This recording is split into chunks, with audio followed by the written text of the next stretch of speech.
ठीक है, तो आज मैं मेटप्रे के बारे में बात करना चाहता हूँ, जिसका नेतृत्व यान लू और उनकी टीम कर रही है। इससे पता चलता है कि एक बिल्कुल अलग तरह का AI आकार ले रहा है। यह टेक्स्ट जेनरेट करने या बेहतर शब्द पूर्वानुमान के इर्द गिर्द नहीं बना है। इसके बजाय यह इस विचार को छोड़ देता है कि बुद्धिमत्ता को शब्द जेनरेट करने तक ही सीमित रहना चाहिए और सीधे अर्थ पूर्वानुमान पर ध्यान केंद्रित करता है। और जब आप वास्तव में देखते हैं कि यह कैसे काम करता है, तो यह वास्तव में LLM युग के बाद का लगता है, न कि उसके ऊपर एक और अपग्रेड। उन्होंने जो बनाया है उसे VLJA कहा जाता है, जो vision language joint embedding predictive architecture का संक्षिप्त रूप है। नाम भारी लगता है, लेकिन इसके पीछे का विचार आश्चर्यजनक रूप से सीधा है। और एक बार जब यह काम कर जाता है, तो आधुनिक AI में हमने जो डिजाइन विकल्प स्वीकार किए हैं, वे अचानक अप्रभावी या कम से कम अनावश्यक लगने लगते हैं। यह समझने के लिए कि यह क्यों मायने रखता है, आपको ये देखना होगा कि आजकल विजन लैंग्वेज मॉडल आमतौर पर कैसे काम करते हैं। अभी अधिकांश VLM एक ही मूल पैटर्न का पालन करते हैं। आप उन्हें एक छवि या वीडियो दिखाते हैं, आप उन्हें एक संकेत या एक प्रश्न देते हैं, और वे एक बार में एक टोकन टेक्स्ट जेनरेट करके जवाब देते हैं। इमेज कैप्शनिंग इसी तरह काम करती है। इसी तरह से विजुअल प्रश्न उत्तर काम करते हैं। इसी तरह से अधिकांश बड़े मल्टीमॉडल मॉडल काम करते हैं। उन्हें अगले शब्द,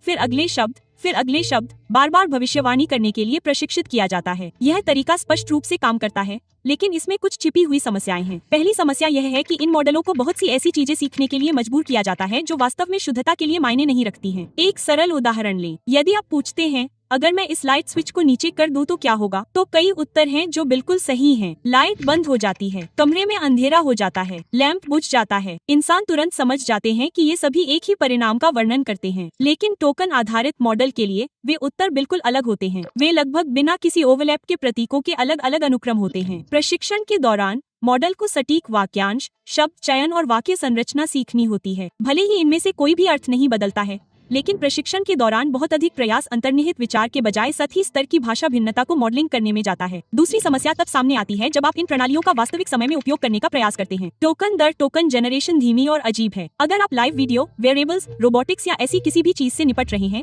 जिसमें लगातार हो रही घटनाओं को समझने की जरूरत होती है, जब तक मॉडल टेक्स्ट जनरेट नहीं कर लेता, तब तक आप सही से नहीं जान सकते कि मॉडल का क्या मतलब है। सिमेंटिक्स डिकोडिंग प्रक्रिया के अंत में ही दिखाई देते हैं। इससे लेटेंसी बढ़ जाती है, कंप्यूट बंद हो जाता है और चुनिंदा जानकारी को अपडेट करना मुश्किल हो जाता है। यहीं पर VLJA बिल्कुल अलग रास्ता अपनाता है। शब्दों की भविष्यवाणी करने के बजाय VLJA एम्बेडिंग की भविष्यवाणी करता है। ये निरंतर वेक्टर हैं जो सीधे अर्थ का प्रतिनिधित्व करते हैं, भाषा के सतही रूप का नहीं। ट्रेनिंग के दौरान मॉडल कभी भी टेक्स्ट जनरेट करने की कोशिश नहीं करता। यह विजुअल इनपुट और टेक्स्ट क्वेरी को सीधे उत्तर के सिमेंटिक प्रतिनिधित्व में मैप करना सीखता है।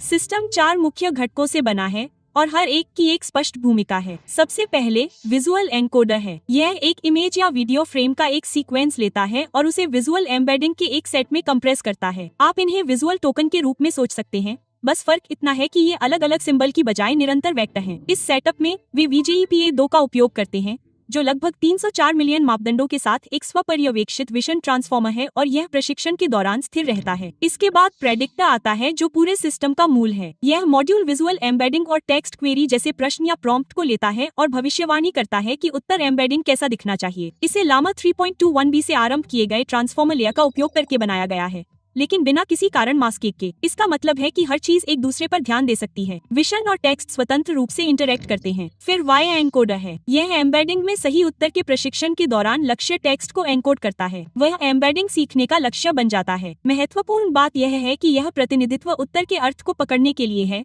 सटीक शब्दों को नहीं। अंत में वाई डिकोडर है और यह हिस्सा मुश्किल से ही शामिल होता है। यह प्रशिक्षण में बिल्कुल भी भाग नहीं लेता है। अनुमान के समय इसका उपयोग केवल तब किया जाता है जब आपको वास्तव में पढ़ने योग्य पाठ की आवश्यकता होती है। अधिकांश समय मॉडल पूरी तरह से एम्बेडिंग स्पेस में रहता है। प्रशिक्षण एक सरल लूप में काम करता है। आप मॉडल को एक विजुअल इनपुट, एक क्वेरी और एक टारगेट उत्तर देते हैं। यह एनकोडर उत्तर को एम्बेडिंग में बदल देता है। प्रेडिक्टर विजुअल इनपुट और क्वेरी से वही एम्बेडिंग बनाने की कोशिश करता है। लॉस की गणना सीधे एम्बेडिंग स्पेस में की जाती है, टोकन स्पेस में नहीं। यहाँ जो मायने रखता है वह यह है कि मॉडल बिना किसी शोर के कैसे सीखता है। व्ला को इस तरह से प्रशिक्षित किया जाता है कि उसका अनुमानित अर्थ सही अर्थ की ओर खींचा जाए, जबकि अलग अलग उत्तर स्पष्ट रूप से अलग अलग रखे जाएं। व्यवहार में यह सिस्टम को एक संरचित सिमेंटिक स्पेस बनाने के लिए मजबूर करता है। समान उत्तर स्वाभाविक रूप से एक साथ जुड़ते हैं, अलग अलग उत्तर एक दूसरे से बहुत दूर रहते हैं। वाक्यांशों को याद रखने के बजाय मॉडल स्वयं अर्थ को व्यवस्थित करता है, जिससे पूरा प्रतिनिधित्व स्थिर और उपयोगी रहता है। इससे पूरे दृष्टिकोण के पीछे की मुख्य अंतर्दृष्टि मिलती है। टोकन स्पेस में कई वैध उत्तर बहुत दूर हो सकते हैं।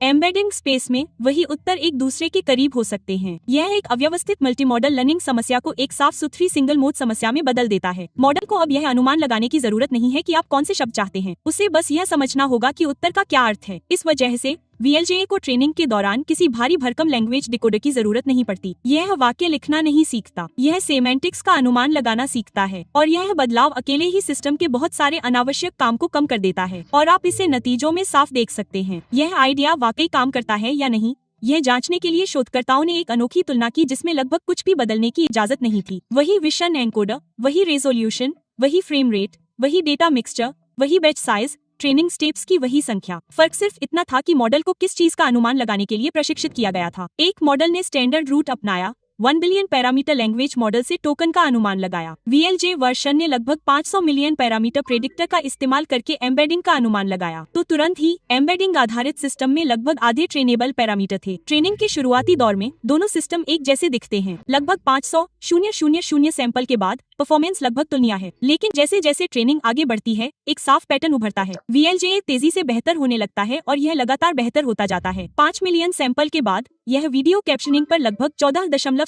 CR तक पहुंच जाता है, जबकि टोकन आधारित मॉडल अभी भी लगभग 7.1 है। बेसलाइन के लिए लगभग 27% की तुलना में VLJA के लिए वर्गीकरण सटीकता लगभग 35% तक बढ़ जाती है और बाद में यह अंतर कम नहीं होता है। 15 मिलियन सैंपल पर अंतर बना रहता है। VLJA कम मापदंडों के साथ भी अधिक कुशलता से सीखता रहता है। यह कोई ट्यूनिंग ट्रिक नहीं है, यह एक संरचनात्मक लाभ है। कहानी प्रशिक्षण दक्षता पर भी समाप्त नहीं होती है। अनुमान वह जगह है जहाँ यह दृष्टिकोण वास्तव में चमकना शुरू होता है, खासकर वीडियो के लिए, क्योंकि VLJA सिमेंटिक एम्बेडिंग की एक सतत स्ट्रीम का उत्पादन करता है। यह चयनात्मक डिकोडिंग नामक एक चीज का समर्थन करता है। निश्चित अंतराल पर पाठ उत्पन्न करने के बजाय आप निगरानी करते हैं कि समय के साथ एम्बेडिंग कैसे बदलती है। यदि अर्थ स्थिर रहता है तो आप कुछ भी डिकोड नहीं करते हैं। यदि कोई महत्वपूर्ण अर्थपूर्ण बदलाव है तो आप डिकोड करते हैं। वे इसका परीक्षण ईगो XO4D के लंबे प्रक्रियात्मक वीडियो पर करते हैं। ये वीडियो औसतन 6 मिनट के होते हैं और हर वीडियो में लगभग 143 एक्शन एनोटेशन होते हैं। टेक्स्ट को डिकोड करना सबसे महंगा काम है, इसलिए लक्ष्य यह है कि डिकोडिंग की आवृत्ति को कम करते हुए एनोटेशन अनुक्रम को बहाल किया जाए। उन्होंने 2 रणनीतियों की तुलना की, एक समान डिकोडिंग जहां टेक्स्ट निश्चित समय अंतराल पर उत्पन्न होता है और एम्बेडिंग निर्देशित डिकोडिंग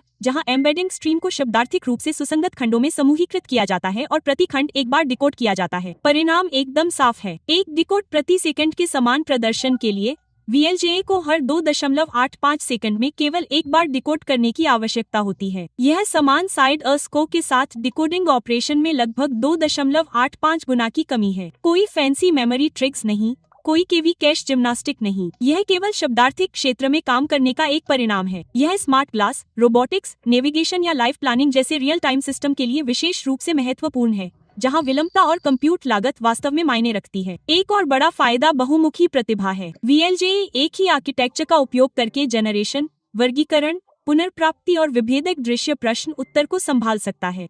कोई कार्य विशिष्ट हेड और कोई अलग मॉडल नहीं है। ओपन शब्दावली वर्गीकरण के लिए उम्मीदवार लेबल को एम्बेडिंग में इनपुट किया जाता है और अनुमानित एम्बेडिंग से तुलना की जाती है। निकटतम मिलान जीतता है। टेक्स्ट टू वाइड पुनर्प्राप्ति के लिए टेक्स्ट क्वेरी को इनकोड किया जाता है और वीडियो को समानता के आधार पर रैंक किया जाता है। विभेदक VQA के लिए सभी उम्मीदवार उत्तर इम्बेड किए जाते हैं और निकटतम को चुना जाता है। वे 8 वीडियो वर्गीकरण डेटा सेट और 8 टेक्स्ट टू वीडियो पुनर्प्राप्ति डेटा सेट पर बेंचमार्क के एक विस्तृत सेट पर इसका मूल्यांकन करते हैं। 1.6 बिलियन मापदंडों और केवल लगभग 2 बिलियन प्रशिक्षण नमूनों के साथ आधार VLJA मॉडल औसतन क्लिपसिग लिप2 और परसेप्शन एनकोडर से बेहतर प्रदर्शन करता है। उनमें से कुछ बेसलाइन में 86 बिलियन तक नमूने देखे गए हैं। पर्यवेक्षित फाइन ट्यूनिंग के बाद VLJA SFT मॉडल और भी बेहतर हो जाता है। यह अब सख्ती से शून्य नहीं है, लेकिन एक एकल सामान्य मॉडल के रूप में यह विशेषज्ञ प्रणालियों से संपर्क करता है जो प्रत्येक डेटा सेट के लिए व्यक्तिगत रूप से ट्यून किए जाते हैं। दृश्य प्रश्न उत्तरों पर परिणाम विशेष रूप से प्रभावशाली हैं। वे रचना संबंधी तर्क के लिए GQA,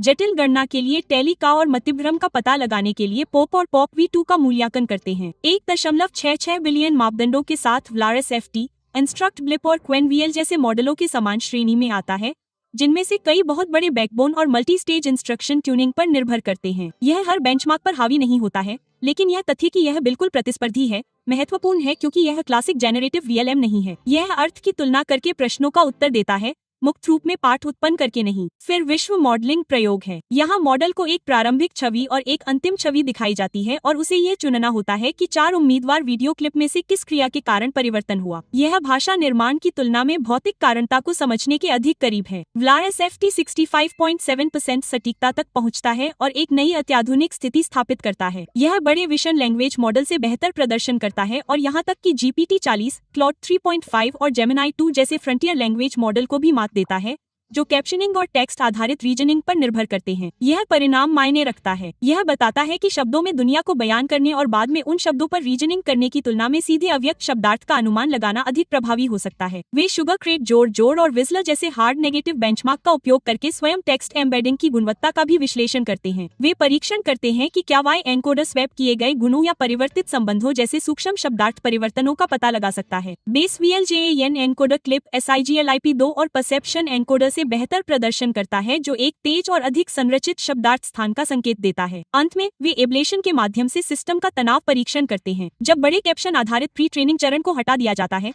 तो प्रदर्शन तेजी से गिरता है, खासकर वर्गीकरण और पुनर्प्राप्ति के लिए। वाई एनकोडर को ब्रीज करने से संरेखन प्रभावित होता है। बहुत सरल प्रशिक्षण उद्देश्य सीखने को कमजोर करते हैं। बड़े भविष्यवक्ता मदद करते हैं, खासकर VQA के लिए। विजुअली अलाइन किए गए टेक्स्ट एनकोडर लगातार रिट्रीवल और क्लासिफिकेशन को बढ़ावा देते हैं। पैटर्न एक जैसा है। जब सिमेंटिक लर्निंग को सपोर्ट करने वाले कंपोनेंट को मजबूत किया जाता है तो मॉडल बेहतर होता है। जब उन्हें हटा दिया जाता है तो ये खराब हो जाता है। इस तरह का व्यवहार आप एक ऐसे सिस्टम से देखना चाहते हैं जो स्केल करने के लिए बना हो। VLJA हर जगह लैंग्वेज मॉडल को बदलने की कोशिश नहीं कर रहा है। डीप रीजनिंग, टूल यूज और एजेंट स्टाइल प्लानिंग जैसे टास्क अभी भी टोकन बेस्ड सिस्टम को तरजीह देते हैं, लेकिन परसेप्शन हैवी समस्याओं के लिए, खासतौर पर वीडियो, रियल टाइम इनपुट और दुनिया की निरंतर समझ से जुड़ी समस्याओं के लिए, यह तरीका स्वाभाविक रूप से फिट बैठता है। यह गुरुत्वाकर्षण के केंद्र को भाषा से अर्थ पर शिफ्ट करता है। शब्द एक आउटपुट विकल्प बन जाते हैं, न कि इंटेलिजेंस का कोर मैकेनिज्म। और यही बदलाव इस काम को एक और मॉडल इटरेशन से कहीं बढ़कर बनाता है। देखने के लिए धन्यवाद।